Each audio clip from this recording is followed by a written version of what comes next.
যুক্তরাষ্ট্রের ফ্লোরিডায় টাম্পা শহরে বাংলাদেশের একজন অত্যন্ত মেধাবী ছাত্র পিএইচডিতে পড়াশোনা করছিল ইউনিভার্সিটি অফ সাউথ ফ্লোরিডাতে।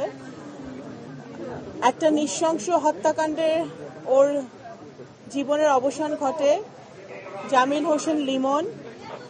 আসলে পরিবারের সদস্যরা এখানে আছে, ওর ভাই আছে, বাবা আছে, মা আছে, পরিবারের অন্যান্য সদস্যরা আছে। পরিবারকে সান্ত্বনা দেওয়ার মতো ভাষা আমাদের কাছে নাই।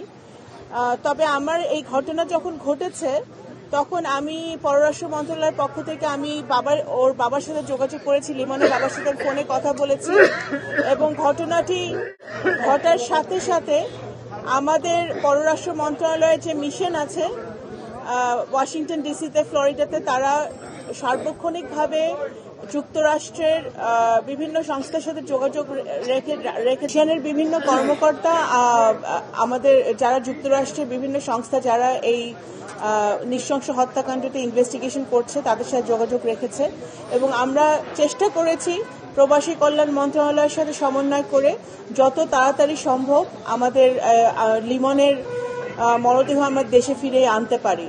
তো আপনারা জানেন লিমনের সাথে আরও একটি মেয়ে আমাদের বাংলাদেশের সন্তান বৃষ্টি, ও নিহত হয়েছে একটি হত্যাকাণ্ডে।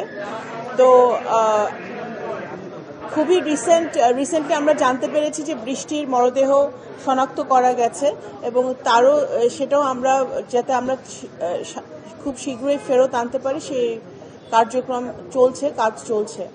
তো আজকে আমি লিমনের পরিবার আছে, আমি সরকারের পক্ষ থেকে বলতে চাই মাননীয় প্রধানমন্ত্রী নির্দেশে আমি আজকে এখানে এসেছি এবং আমরা চেষ্টা করেছি লিমনের পরিবারের পাশে থাকার। আসলে এটা তো কোনো ভাষা নাই, কারণ বাবা মার সামনে যখন মানে সন্তানের মৃত্যু হয় সেটার সান্ত্বনা দিয়ে আসলে এটা পূরণ করা যায় না।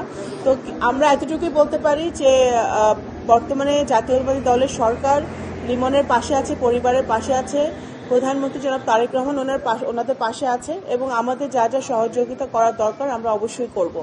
আমরা যুক্তরাষ্ট্রের সাথে সরকারের সাথে নিয়মিতভাবে যোগাযোগ রাখছি যাতে এই হত্যাকাণ্ডের সুষ্ঠু তদন্ত হয় এবং অবশ্যই আমাদের বিশ্বাস যে যুক্তরাষ্ট্র সেই তদন্ত কমপ্লিট করবে এবং এই হত্যাকাণ্ডের জন্য যারা দায়ী তাদেরকে শাস্তির আওতায় এনে তাদেরকে উপযুক্ত শাস্তি দেওয়া হবে আইনের আওতায়।